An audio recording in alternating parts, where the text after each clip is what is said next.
If I told you were going to be in a struggle with a suspect and you had 1 year to train, I can't tell you what kind of force will be needed or what kind of environment it will take place in.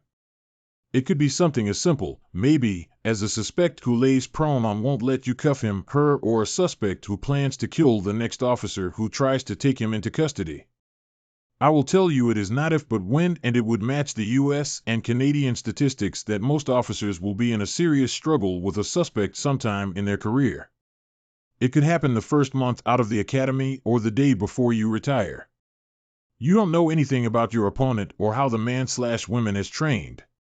What would do?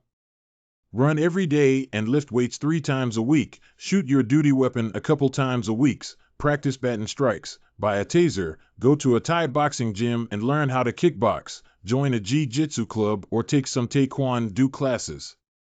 You'd probably want to know how the attack was going to happen. Would it be a striker who punches you or a grappler who take you to the ground? How about a suspect you would shoot twice and he would still disarm you and try to shoot you? The average time on for an officer killed is 10 years. What does that tell you? Defensive tactics or control tactics are probably the most neglected part of law enforcement's training regimen. Why? Most departments mandate 8 hours of DT training a year. I spend more time in 1 year waiting in the espresso line for my morning coffee. Most officers expect their department to provide enough training to do their job effectively. If I threw you in a boxing ring with a good boxer for 3 minutes, would survive or know how to nullify the boxing skills and control the suspect? Our days are filled with things we need to do and is measured by hours, a couple hours for the family, a couple hours on the computer, a couple hours for kids' soccer, etc. The first thing most observers see when watching a wrestling workout is practical stuff that works on the street. You'll also note I said workout versus training. Training tends to be more steps 1, 2, 3 for type of movements or kata.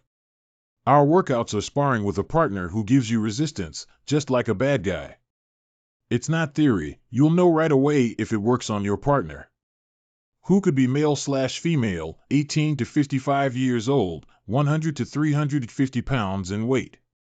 Their backgrounds have included black belts, bouncers, Navy SEAL, wrestlers, boxers, ex-Delta operators. Sounds like fun. It happens every week at several wrestling DT training groups around Washington state. The biggest thing the new trainees learn is that it takes more than 40 hours of basics to control someone who's really fighting you, let alone try to maintain your duty weapon. From these groups have come new techniques and tactics for law enforcement officers.